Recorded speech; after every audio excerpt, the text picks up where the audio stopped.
Welcome to the Susan Brender Show. It's all about you. Featuring shows on health and wellness, the performing arts, politics, and people who inspire you to be your very best. And now, here's Susan Brender. I'm Susan Brender, and this is the Susan Brender Show. Today I have the author of Reverse Speech in Theory and in Practice, and the subtitle is How to Use Your Unconscious Mind to Predict the Outcome of Future Events. What an interesting sounding book, and I'm sure that you're going to want to really hear what our guest, Joshua Schmude, has to say about why he wrote this book and what reverse speech is. Because, you know, it's very interesting, Joshua, and I want to welcome you to my show, but this is the first time I've ever heard anybody talk about something called reverse speech. So it's important for our audience to know what that means. So would you give them a definition of that? Yes, no problem, Susan. And thank you for having me, by the way. So what reverse speech is, reverse speech theory, it is a theory that was developed by an Australian researcher.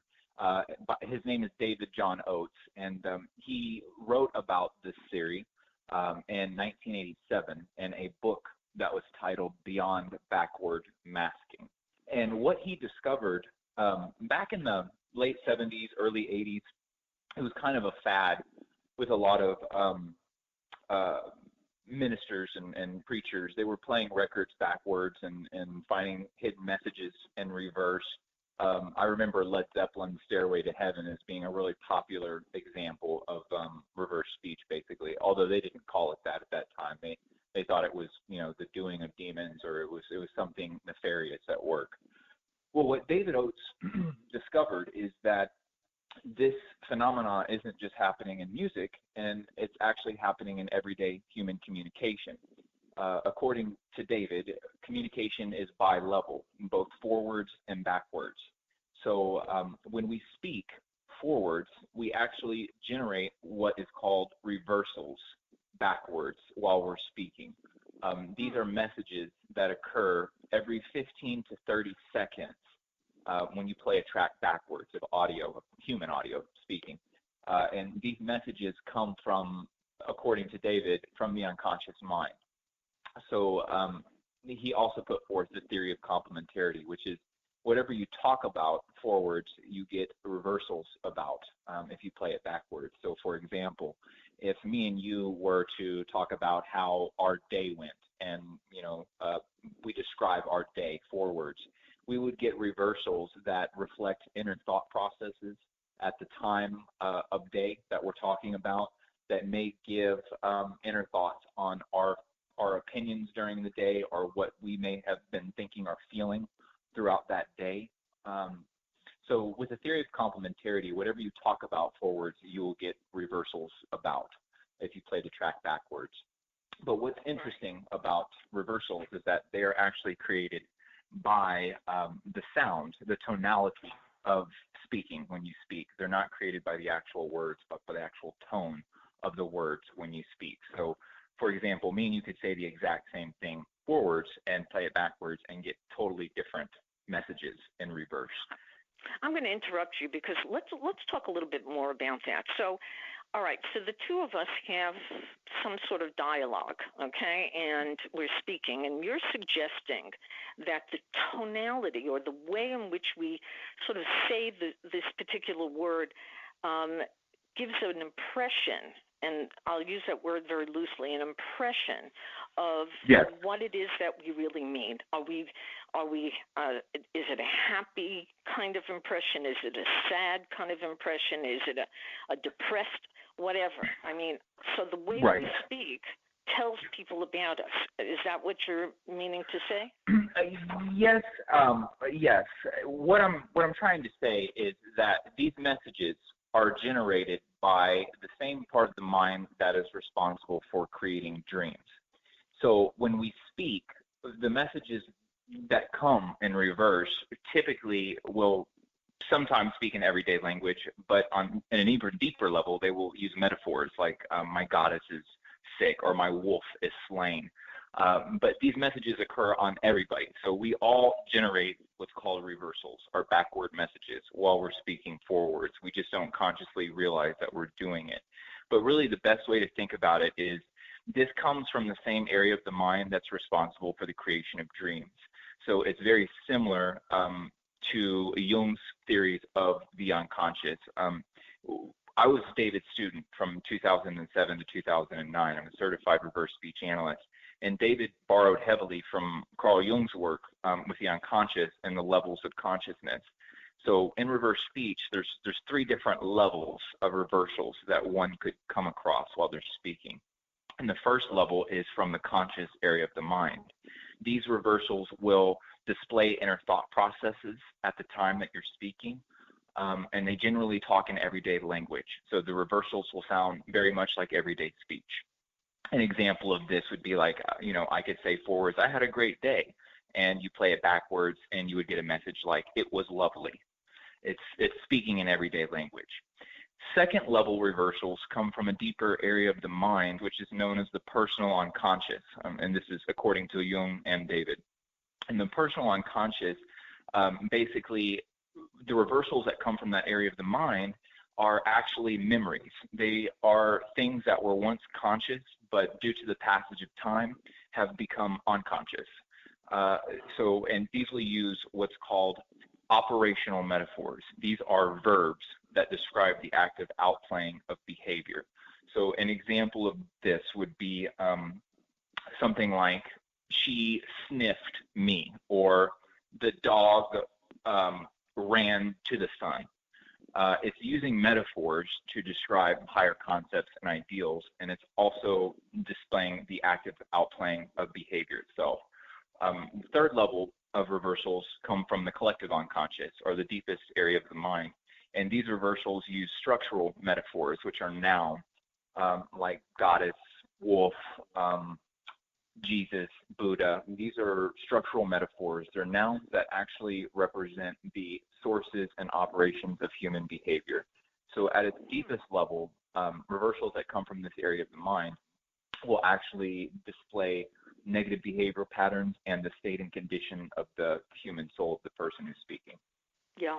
Well, with that said, so if you come from a specific society or ethnicity, as an example, like if you're African American, if you're Latino, if you're a Native American, are your reversals and your explanation of this reversal situation, is it different for different ethnicities when they're kind of talking? Because everybody talks in a different style. And right. Yeah, so explain that a little bit. Well, what's interesting, David Oates, if you want to hear some examples, people can go to my website, mylhp.com. That's M as in Mary, Y, L as in Larry, H as in Henry, P as in Paul.com. I have examples on my website, but there's also examples on reversespeech.com, which is David Oates' website. And he does have examples of bilingual people. One of them is on Osama bin Laden, which is actually a classic reversal. He got this before bin Laden was killed. And forwards, bin Laden is speaking in Arabic, but when you play it backwards, it's in English, and it says, I will buy you the palace of evil, which is pretty interesting. So depending on if you're bilingual or if you only speak one language, if you're bilingual, then you can get reversals in your native language or your secondary language. It really just depends. It's just chance. If you're one language, then of course you're only going to get English reversals. If I speak English, they're going to be in English. If I speak Chinese, then these reversals assumedly will be in Chinese. But there are instances where bilingual people who are speaking in their native language forwards will get reversals in their secondary language. So it really just depends on the person, but everybody presumably does it. Myself, I've worked with primarily English-speaking clients, so I can't speak from my own experience as to what happens with other dialects, other languages. But from some of the examples that David has, it appears that it happens regardless of whatever language you're speaking. It's just the tonality that you use when you speak. So it's not so much the words, but the tone and the emotion that you use when you say them that generate these messages. Well, what I'm curious about is the why it's so necessary to understand this, kind of what should we call it, philosophy or the way in which, let's just be very simple about this.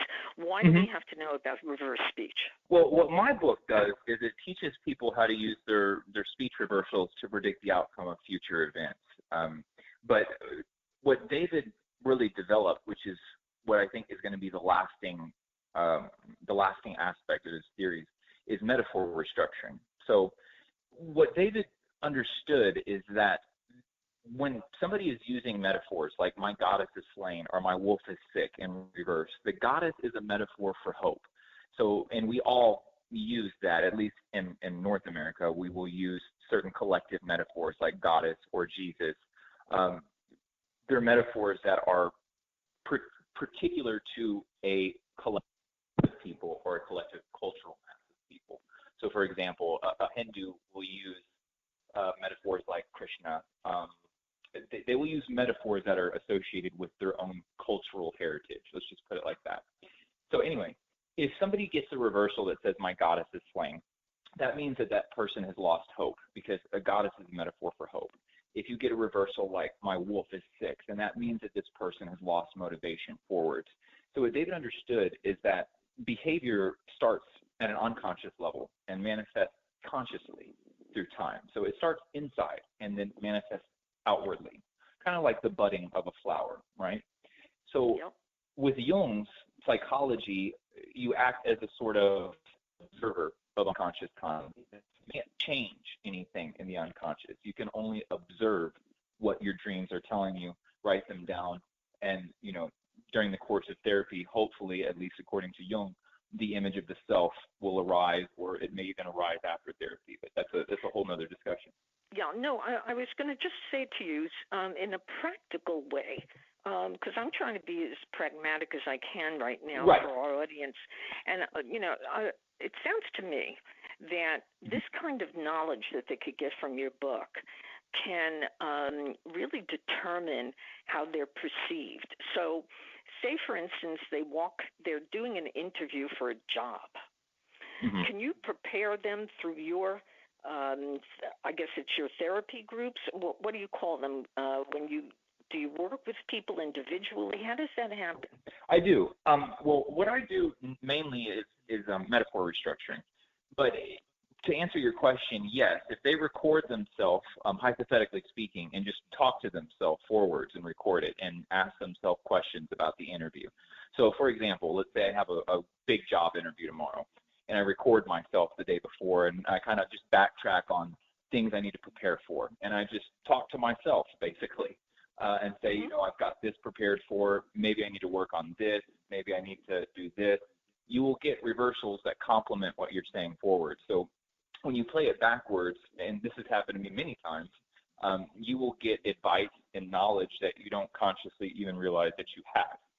So if something is going to go wrong in the interview, or if there's something that you need to be aware of, then you're going to get messages in reverse that will warn you ahead of time what is going to happen and what you need to do to prepare. Sometimes this may be highly metaphorical. Sometimes it could be quite literal, just like dreams. Sometimes you'll have a dream that's spot on and it's literal. Other times you'll have a dream that's highly symbolic and metaphorical. So it just really depends on the area of the mind that you're getting these reversals from. It sounds also like a politician. I'm thinking about, again, in practical terms, that say somebody is running for an office. I'm sure, and I can't be more positive than this, that they have to rehearse over and over and over their speech, because it can make that little difference that it could make in the way people perceive them and decide whether they're going to vote for them could be in their language, correct? Well, here's the thing with politicians, because David Oates has a lot of examples, unlike Hillary Clinton and other politicians. And the problem with speeches is that they're scripted a lot of times. So you're reading a teleprompter, you already know what you're going to say, and typically there's not a lot of emotion in these speeches. That's not, that doesn't happen all the time. Sometimes they can read it very well and portray a lot of emotion. but 9 times out of 10, your reversals are going to be, you're going to generate more reversals, let's put it that way, in a casual and relaxed, free-flowing conversation rather than something that is scripted and that you're reading from. From my experience and from David's, when you play these types of speeches backwards, you still get reversals, but they're maybe one every 2 or 3 minutes. They're very far apart, and there's not a lot of them. Whereas if you have a very stimulating conversation and it's very relaxed and free-flowing, those conversations tend to generate much more reversals than scripted speeches do. Yeah. So people, I think about, again, I'm talking about things that are happening in our society today, and I have to keep on thinking about these politicians because I believe very strongly that they send great messages out to the public, and it's really important to kind of identify why some people are more popular than other people. And I think about Obama, or I think about Clinton. When they were running for president and when they were presidents, they were very articulate, and they could probably, I say probably, they can just right off the tip of their tongue, they could say something extremely important. But now we have a President Trump who has a style and a sort of a way of expressing himself. And a lot of people, while they might agree with his philosophies or his policies, they say, well, this guy sounds like an idiot. Right. And, I'm not for Republican or Democrats. Personally, I'm 33 years old, and in my life, Congress does not represent me. I do not feel represented by my government, and I haven't felt that way for a very long time. I don't care who's in office. I feel that they represent major corporations, and they leave the working class American holding the bag, and it's been like that for a very long time. But with Trump, my personal view on him is that he's a bigot. He's stirred up racial division. He's trying to waste money on a wall rather than they're fleeing over here in the first place because of the drug war. It's horrible down there right now. There's thousands of people dying every year from cartel violence, and this is directly related to our drug policies. So you can build a wall, but if we don't change the drug policies, the cartels will still exist, the drugs will still be flowing through that border, and people will still be fleeing for their lives from that country. So, that's a whole other show. But generally, with politicians, they don't write their own speeches. It's more of like a Hollywood script that somebody else writes for them, a script writer, and then they just read it very well, and they wear a business suit and they look really presentable to sell it to you. But as far as a real politician, I don't think we've had one of those for a long time, maybe not since Kennedy. But Obama was good too. I liked Obama. He did a lot of good things. You're not going to agree with everything a president does, of course, but I don't think Trump is acting the way a leader of a first world country should be acting. Especially with his whole Twitter thing. He's just mouthing off on Twitter to leaders of other countries, provoking wars, and it's completely insane.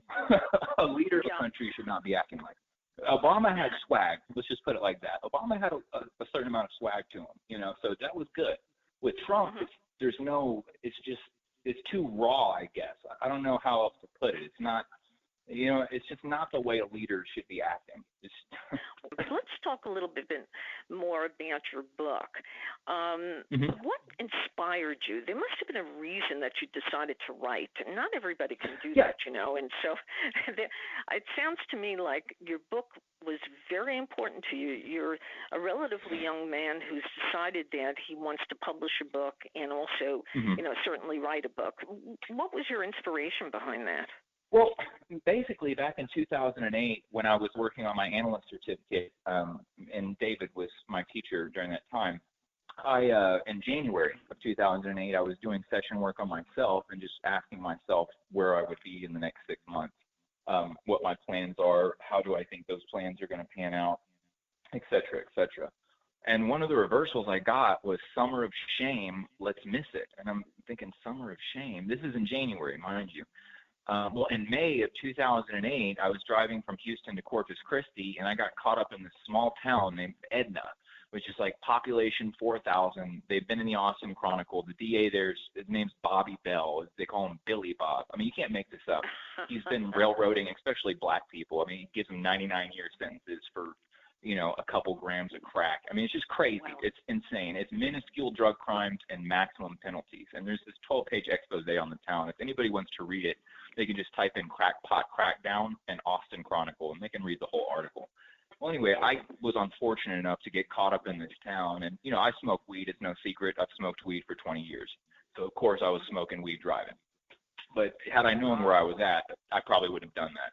Well, anyway, I got pulled over, and it turned into a huge issue because I got arrested for possession when there was no marijuana. It just smelled like it, but there was nothing on me. They searched my car.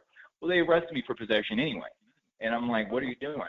Well, anyway, I get bonded out the next day, tell the judge I'm going to retain my own attorney. They turn around and indict me 2 weeks later for a third-degree felony for tampering with physical evidence. I got 10 years for that. I took it to trial. I did 2 years in prison for allegedly eating a joint. So my view on the drug war and on this whole system that we have in place is a little bit more skewed than others because it's happened to me personally.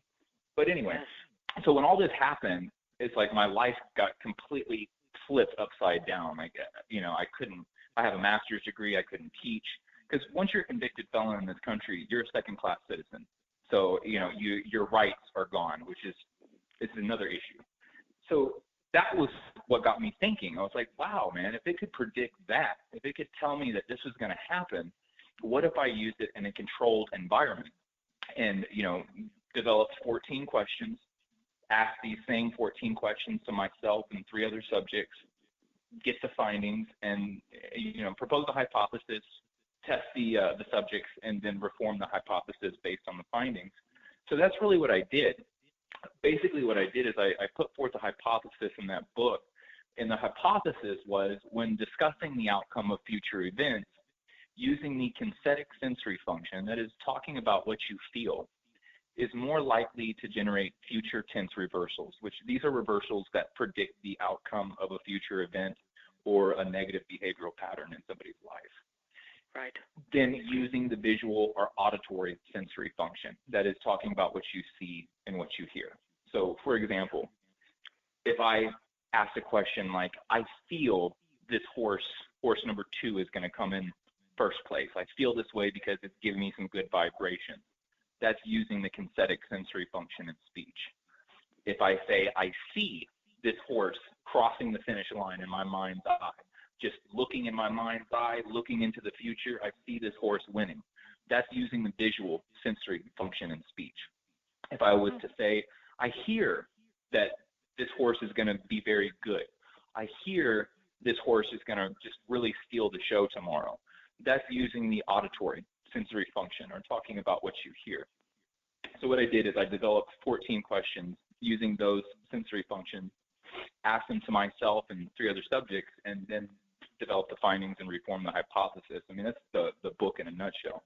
But the premise of the book is whatever you're talking about forwards, you're going to get reversals about. So if I talk about the outcome of a future event, if I'm talking about a horse race, then I'm going to get reversals about the horse race that I'm talking about. So starting there and then using sensory functions is a way to sort of generate a replicable experiment that other people could, replicate. Don't believe what I'm saying. Do it yourself. That was really how the book was born. It was kind of born out of a tragedy. As much as I hate that happened in 2008, I don't think I would have ever wrote the book had it not happened. So life's kind of funny like that. Well, yeah, it's really interesting because, you're talking about being in a situation which ordinarily would make somebody extremely angry and extremely frustrated, especially now that it's legitimized. Oh, it still does. It still does. But you can't live your life in frustration and anger like that. Would I like to see some major changes with our drug policies? Yes. Most assuredly, yes. We're in dire need of it. But is it going to do me any good going around and hating everybody because of it? No, it's not. No. Yeah, no, it's absolutely true. I mean, you can't base your whole life on things that happen to you, because I was going to use an expression, but I'm not going to, because of the nature of our show, and our audience may not appreciate it. But yes, I believe very strongly that what you have to say, happens to everybody in some way. Oh, yes. They fall into a situation that makes them, really, questioning, if you will. In order for real growth to happen, you have to have this sort of going back and forth between opposites, right? You have these ups and downs in your life, these seasons, right? These changes of seasons. And you have to have it that way in order for you to grow as a person and to understand who you are and what you stand for and what your values are, what you feel your destiny is in life. I think it's essential that you have some element of hardship in there for you to grow as a person. Yeah, absolutely. Now, what does Lionheart Publishing do? Are you the founder of that? And a lot of people want to publish, but they don't know how to do it. Right. So what's happening now is indie publishing is becoming more and more of a thing now, because you keep 70% of your royalties, 70-80%, depending on what retailer the book sells at, rather than 20 or 30% from a publisher. The only main difference is the publisher will give you a small advance typically, but they normally do not handle any marketing for you. The author still has to handle that. What I do with my publishing company is I kind of use a different business model. Rather than giving you a small advance and just giving you, a small amount of your royalties, you pay a one-time fee for a specific service. So if you want your books distributed to a certain number of retailers, or if you want it distributed regionally, to a certain country or group of countries, then you're charged a one-time fee on that basis. You keep all your royalties as an author. It doesn't go through a publisher, and then the publisher pays you 3 months after they get the money. It all goes directly to the author. All they do is pay a one-time upfront fee for whatever service they're trying to use, and then that's it. So that's kind of the business model of my publishing company. I offer radio commercials. I can write and distribute them. I also offer distribution services. I offer marketing services. So it just really depends on what they're looking for. I offer cover design services, formatting services for digital formats. So whatever they're looking for, all they would really do is just go to the site, reach out to me, and let me know what particular service they want, and then we could work on something that fits their needs.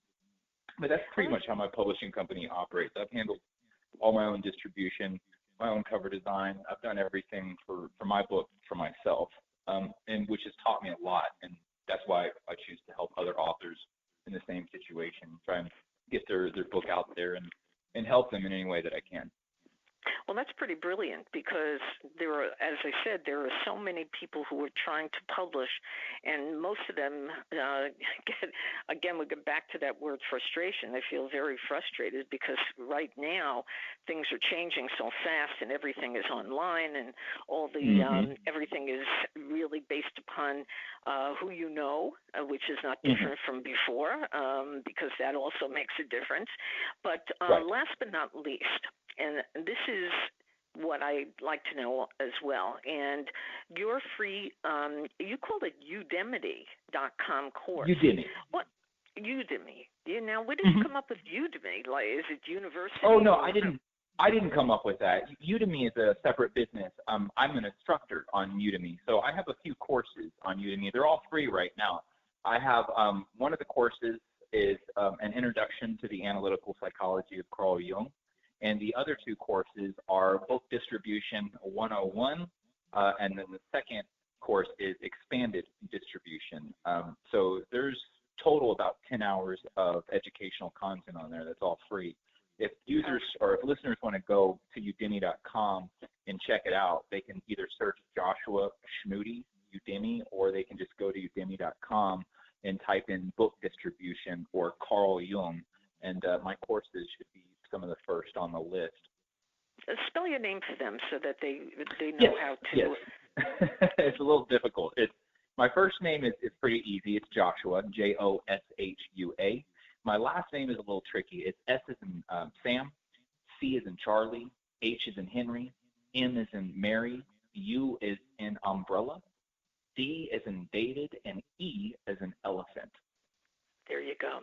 And if people want to get in touch with you to find out more about your book, about the courses that you teach, and all the things you're doing, because you're doing amazing things and a lot of different interesting things, how do they get in touch with you? Yeah, they can go to mylhp.com, which is my website, and they can also follow me on Facebook, Instagram, Twitter. My hashtag or my handle is going to be @Joshua Schmude. And they can follow me and reach out to me. I'd love to hear from them. Well, my guest today has been Joshua Schmude, who's written books. He's a teacher. He does courses. He publishes other authors' books, and he's an amazing man who really has established quite a wonderful thing for himself, and he really can explain to you how your language and how the way you write and how the way you think plays a difference in your life. So with that said, I want to thank you for being on the Susan Brender Show, Joshua, and let's do another show together, because I think there's so much more that we can talk about and we skipped because we're limited in time. So that's it. All right. Thank you. No problem, Susan. Thank you for having me. I appreciate it. Thank you for listening to The Susan Brender Show. To be a guest, email sebrender@yahoo.com.